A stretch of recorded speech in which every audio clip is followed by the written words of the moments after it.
We all love and enjoy good meals, don't we? I'm with my favorite curd rice today, savoring this South Indian staple meal. Well, talking about Indian meals, in the last 50 years, I have seen India, one of the most populous countries in the world, transition to become self-sufficient in food production, with 291 million tons of cereals, with some 75 million tons in food stock. I witnessed the Green Revolution firsthand as a student of agriculture science in Punjab, India in the 70s. Today, with continued advancement of science and technology fueling Green Revolution, there is enough food for everyone. Even then, there are 690 million people across the world who go hungry. Sadly, a significant percentage of them live in India. But then, India has introduced world's largest social security program, like the public distribution system, integrated child development services, and the midday meal schemes that together reach over 1 billion people in country in one way or another. In my 35 years with the United Nations World Food Program across Africa, the Middle East, and Asia in development work, I've realized that access to wholesome meals is certainly not a given, especially a nutritious meal, including in India. And when we say healthy, wholesome meals, what do we mean? A meal that has balance, vitamins, minerals, micronutrients. Many sections of our societies may not have access to and fully aware of the details of eating healthy. Children expecting nourishing mothers have specific nutrition need critical for their health and growth.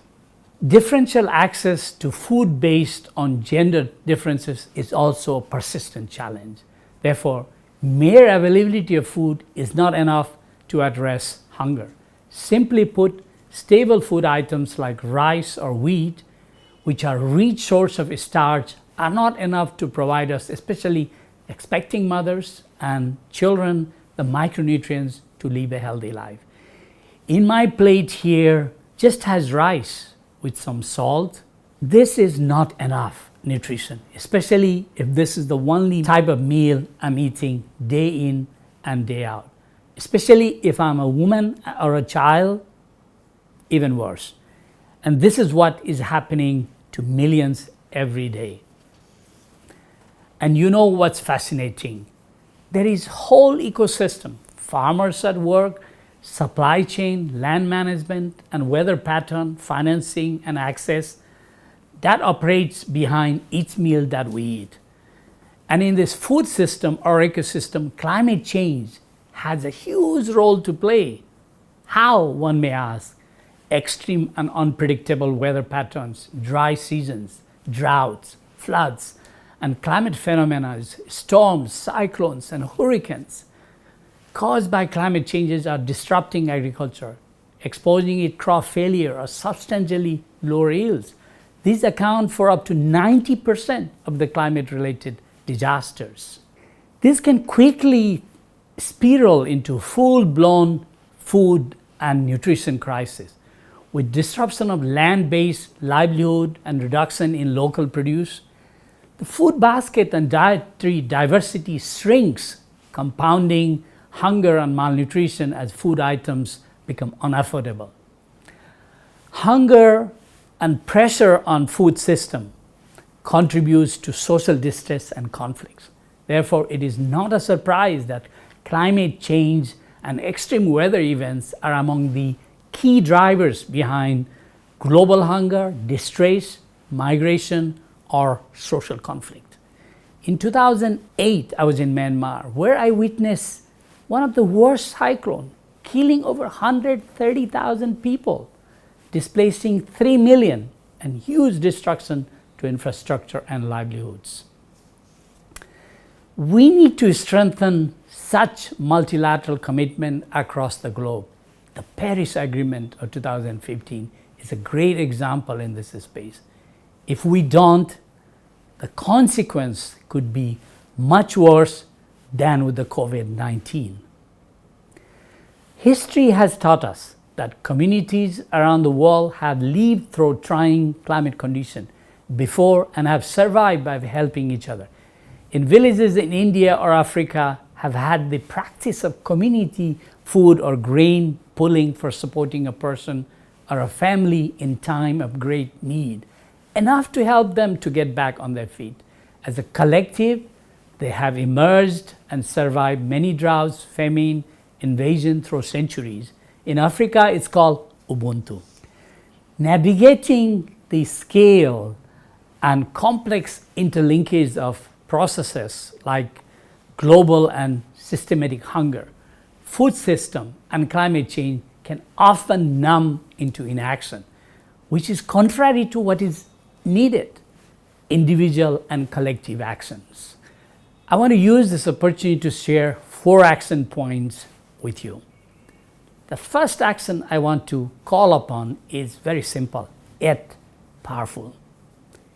Please embrace the idea of sharing a meal, as it is not just about giving food to some, it is much more and is caring. The humanity is currently going a huge challenge. WP estimates that due to the COVID pandemic, the number of acute food insecure people across the world will double to 270 million in 2020-21. Second, we must understand the interlinkage of food and climate system and how they unite us in terms of its shared destiny and impact.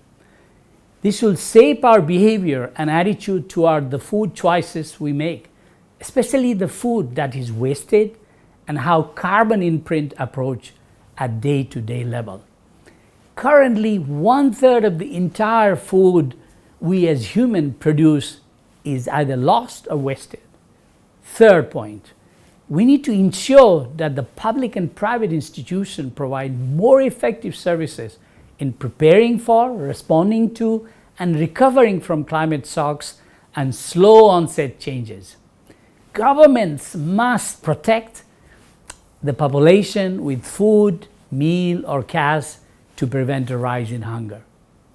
Fourth point, all planning, policy, and program in agriculture, food security, and livelihood must have an effort to build resilient activities and adapt to new situations, and farming with less water and adaptable crop varieties. Also, be mindful of how, where, and when we source food items from. The further a food item has traveled from to get to our plate, the more carbon footprint it has. Eat local, eat seasonal, and support the local growers. Small steps by us as individuals, like growing our Nutri-Garden, can help us set a culture of growing and sharing within communities. Share a meal, support adopted child or family, help them get back on their feet. Let us also spread the Ubuntu everywhere. Thank you. Namaste.